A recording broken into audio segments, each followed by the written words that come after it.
ওম শান্তি। আজ 22শে অক্টোবর 2024 প্রাত মুরলি। বাবা আজ বলেছেন, মিষ্টি বাচ্চারা, বাবা তোমাদের যে নলেজ পড়ান এতে ঋদ্ধি সিদ্ধির কোনো ব্যাপার নেই।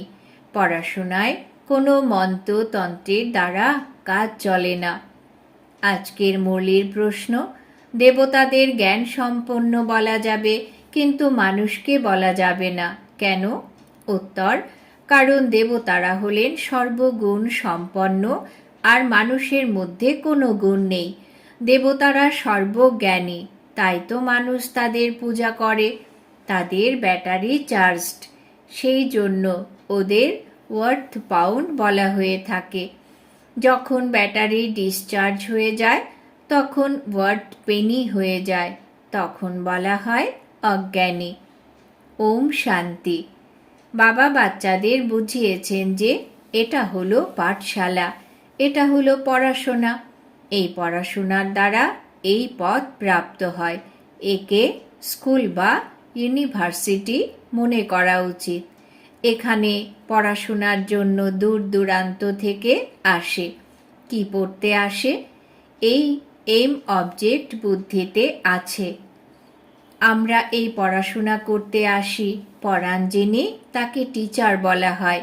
গীতাই হলো ভগবান উবাচ, এর কোনো বিকল্প নেই। যারা গীতা পড়ে তাদের পুস্তক আছে, কিন্তু পুস্তক ইত্যাদি কেউ অধ্যয়ন করায় না। তিনি কোনো গীতা হাতে নিয়ে পড়ান না। এ হলো ভগবান উবাচ। মানুষকে ভগবান বলা যায় না। ভগবান হলেন উচ্চতমের চেয়েও উচ্চ এক। মূল বতন, সূক্ষ্ম বতন, স্থূল বতন সবটাই হলো পুরো ইউনিভার্স। সূক্ষ্ম বতন বা মূল বতনে কোনো খেলা চলে না। নাটক এখানেই চলতে থাকে। 84 জন্মের চক্র হলো এখানে। একেই বলা হয় 84 জন্মের চক্রের নাটক। এটা হলো পূর্ব নির্মিত খেলা। এটা বড় রকমের বোঝার ব্যাপার, কারণ উচ্চতমেরও উচ্চ যিনি ভগবান, তোমরা তার মত প্রাপ্ত করো। দ্বিতীয় কোনো বস্তু তো নেই। একজনকেই বলা হয় সর্বশক্তিমান ওয়ার্ল্ড অলমাইটি অথরিটি। অথরিটির অর্থ নিজেই বোঝান। এটা মানুষ বুঝতে পারে না, কারণ তারা সকলে তমপ্রধান। একে বলাই হয় কলিযুগ। এরকম নয় যে কারুর জন্য কলিযুগ, কারুর জন্য সত্যযুগ, আর কারুর জন্য ত্রেতাযুগ। না, এখন যখন হলোই নরক, তো যে কোনো মানুষ এটা বলতে পারে না যে আমার জন্য হলো স্বর্গ, কারণ আমার কাছে অনেক ধন দৌলত আছে। এটা হতে পারে না। এই খেলা পূর্ব নির্ধারিত। সত্যযুগ এখানে পাস্ট হয়ে গেছে। এই সময় তার অস্তিত্ব থাকতে পারে না। এই সব হলো বোঝার ব্যাপার। বাবা বসে এই সব কথা বোঝান। সত্যযুগে এনাদের রাজ্য ছিল। ভারতবাসীকে সেই সময় সত্যযুগী বলতো। এখন অবশ্যই কলিযুগী বলবে। সত্যযুগী ছিল তো সেটাকে স্বর্গ বলা যেত। এরকম নয় যে নরককেও স্বর্গ বলবে। মানুষের তো নিজের নিজের মত আছে। সম্পদ সুখ থাকলে তো নিজেকে মনে করে স্বর্গে আছে। আমার কাছে তো অনেক সম্পত্তি আছে, সেই জন্য আমি স্বর্গে আছি। কিন্তু বিবেক বলবে এটা তো হলোই নরক। যতই কারোর কাছে 10-20 লাখ থাকুক না কেন, এটা তো হলোই রোগগ্রস্ত দুনিয়া। সত্যযুগে বলা হবে নিরোগী দুনিয়া। দুনিয়া এটাই। সত্যযুগে একে যোগী দুনিয়া বলা হবে। কলিযুগকে ভোগী দুনিয়া বলা হয়। সেখানে হলো যোগী, কারণ বিকারের সাথে ভোগ বিলাস হয় না। এটা তো হলো স্কুল, এতে শক্তির ব্যাপার নেই। টিচার কি শক্তি দেখায়? এইম অবজেক্ট থাকে, আমি অমুক হব। তোমরা এই পড়াশোনার দ্বারা মানুষ থেকে দেবতা হও। এরকম নয় যে কোনো জাদু ছু মন্ত্র বা ঋদ্ধি সিদ্ধির কোনো ব্যাপার। এটা তো হলো স্কুল। স্কুলে কোনো ঋদ্ধি সিদ্ধির ব্যাপার হয় কি? পড়াশোনা করে কেউ ডাক্তার, কেউ ব্যারিস্টার হয়। এই লক্ষ্মীনারায়ণও মানুষ ছিলেন, কিন্তু পবিত্র ছিলেন। সেই জন্য দেবী দেবতা বলা হতো। পবিত্র অবশ্যই হয়। এটা হলোই প্রতিদ্বন্দ্বী। মানুষ মনে করে দুনিয়া পুরনো হতে লক্ষ বছর পড়ে রয়েছে, কলিযুগের পরেই সত্যযুগ আসবে। এখন তোমরা আছো সঙ্গমে। এই সঙ্গমের কথা কারোর জানা নেই। সত্যযুগের সময়কাল লক্ষ বছর করে দেয়। এই কথা বাবা এসে বোঝান। ওনাকে বলা হয় সুপ্রিম সোল। আত্মাদের পিতাকে বাবা বলা হবে। দ্বিতীয় কোনো নাম হয় না। বাবার নাম হলো শিব। শিবের মন্দিরেও যায়। পরমাত্মা শিবকে নিরাকার বলা হয়। ওনার মনুষ্য শরীর হয় না। তোমরা অর্থাৎ আত্মারা এখানে ভূমিকা পালন করতে যখন আসো, তখন তোমাদের শরীর প্রাপ্ত হয়। তিনি হলেন শিব। তোমরা হলে শালগ্রাম। শিব আর শালগ্রামের পূজাও হয়, কারণ চৈতন্য রূপে হয়েছিল। কিছু তো করে গিয়েছিল, তবে তো ওনাদের নাম বন্দনা মহিমা গাওয়া হয় বা পূজা করা হয়। পূর্ব জন্মের কথা তো কারোর জানা নেই। এই জন্মে তো মহিমা করো, দেবী দেবতাদের পূজা করো। এই জন্মে তো অনেকে লিডারও হয়েছে, যারা ভালো ভালো সাধু সন্ত ইত্যাদি এসেছিলেন, যারা সুখ্যাতির জন্য স্ট্যাম্পও তৈরি করা হয়েছে। এখানে আবার সবচেয়ে বড় নাম কার মহিমান্বিত? সবচেয়ে বড়র থেকেও বড় কে? উচ্চতমের চেয়েও উচ্চ এক হলেনই ভগবান। তিনি নিরাকার। ওনার মহিমা একদম আলাদা। দেবতাদের মহিমা আলাদা, মানুষের আলাদা। মানুষকে দেবতা বলা যায় না। দেবতাদের মধ্যে সর্বগুণ ছিল। লক্ষ্মী নারায়ণ আগেও হয়েছিলেন। তারা পবিত্র ছিল, বিশ্বের মালিক ছিল। তাদের পূজাও করা হয়, কারণ পবিত্র পূজ্য হয়। অপবিত্রকে পূজ্য বলা হবে না। অপবিত্র সর্বদা পবিত্রকে পূজা করে। কন্যা পবিত্র বলে পূজা করা হয়। পতিত হলে তো সকলের পায়ে পড়তে হয়। এই সময় সকলে পতিত। সত্যযুগে সকলে পবিত্র ছিল। সেটা ছিলই পবিত্র দুনিয়া। কলিযুগ হলো পতিত দুনিয়া। তাই পতিত পাবন বাবাকে ডাকা হয়। যখন পবিত্র থাকে তখন ডাকে না।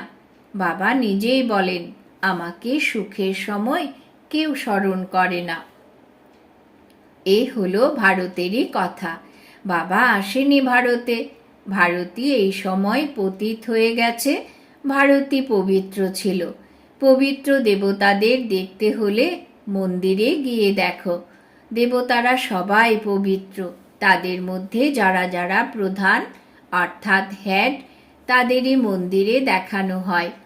এই লক্ষ্মী নারায়ণের রাজ্যে সবাই পবিত্র ছিল। যেমন রাজা রানী তেমন প্রজা। এই সময় হলো সবাই পতিত। সকলে ডাকতে থাকে, হে পতিত পাবন এসো। সন্ন্যাসীরা কৃষ্ণকে যখন ভগবান বা ব্রহ্মা মানে না, তারা মনে করে ভগবান তো নিরাকার, তার চিত্রও নিরাকারভাবে পূজা করা হয়। ওনার অ্যাকিউরেট নাম হলো শিব। তোমরা অর্থাৎ আত্মারা যখন এসে শরীর ধারণ করো, তখন তোমাদের নাম রাখা হয়। আত্মা হলো অবিনাশী, শরীর বিনাশী।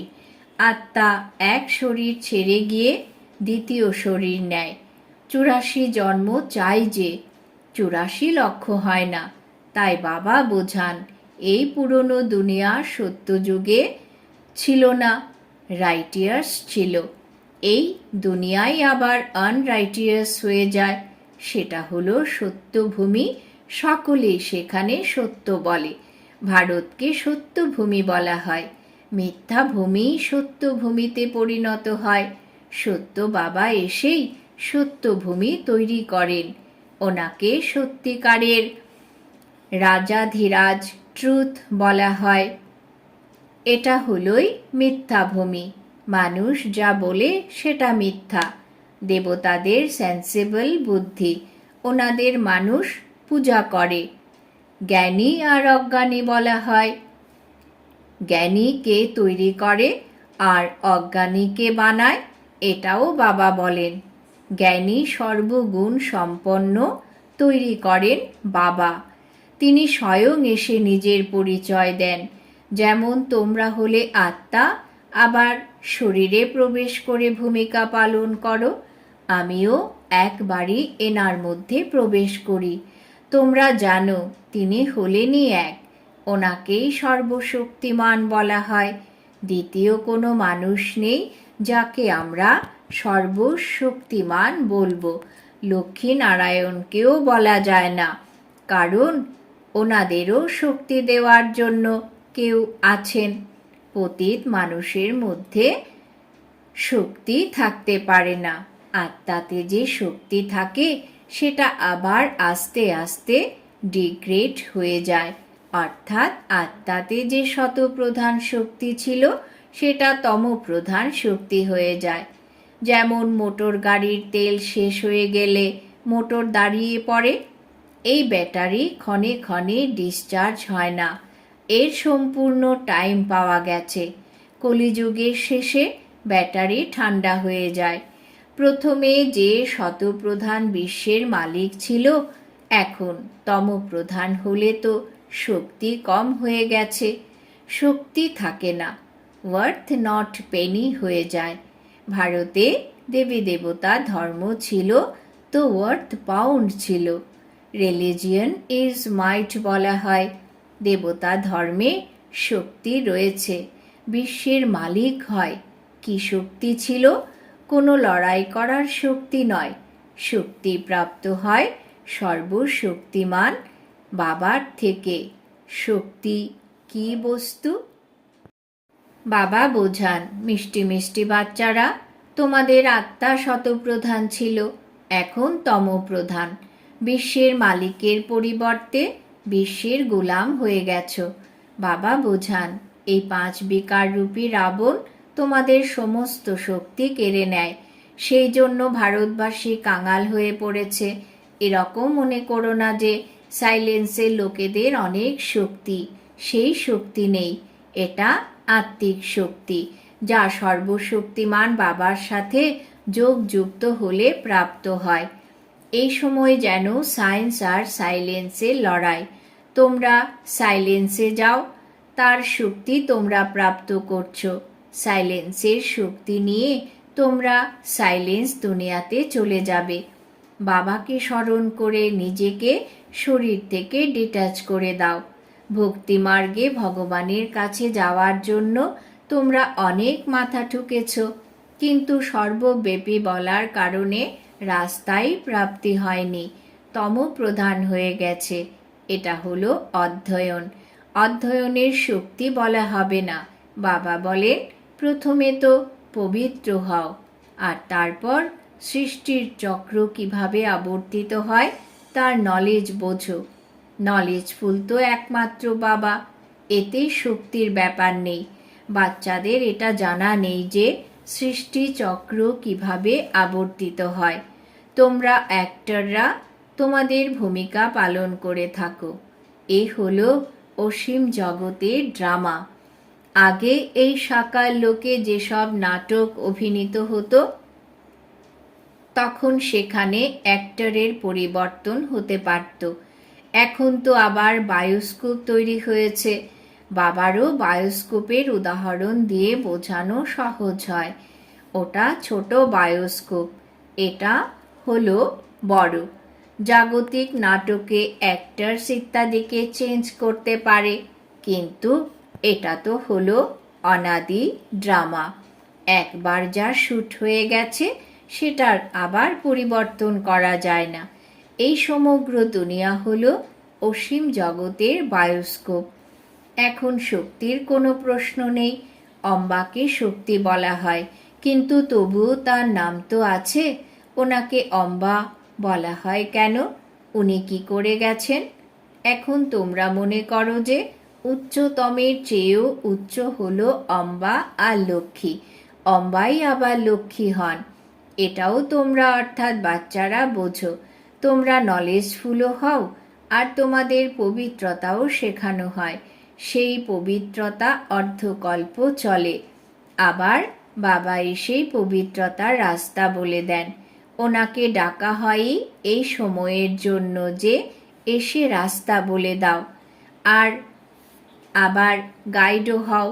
তিনি হলেন পরমাত্মা।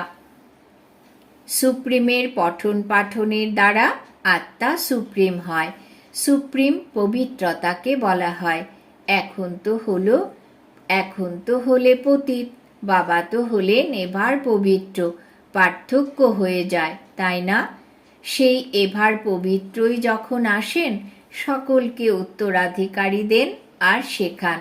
এতে নিজে এসে বলে দেন যে আমি তোমাদের বাবা। আমার তো অবশ্যই রথ চাই, সেটা না হলে আত্মা বলবে কিভাবে? রথও সুপ্রসিদ্ধ, মহিমা আছে, ভাগ্যশালী রথ। তো ভাগ্যশালী রথ হলো মানুষের, ঘোড়ার গাড়ির কোনো ব্যাপার নেই। মানুষেরই রথ চাই। যে পথে বসে তো মানুষকে বসে বোঝাবে, তারা আবার ঘোড়ার গাড়িতে বসে আছে, দেখিয়ে দিয়েছে। ভাগ্যশালী রথ মানুষকে বলা হয়। এখানে তো কোনো জানোয়ারেরও খুব ভালোভাবে সেবা হয়, যা মানুষেরও হয় না। কুকুরকে কত ভালোবাসে, ঘোড়াকে গরুকেও কত ভালোবাসে, কুকুরের এক্সিবিশন করে। এসব ওখানে হয় না।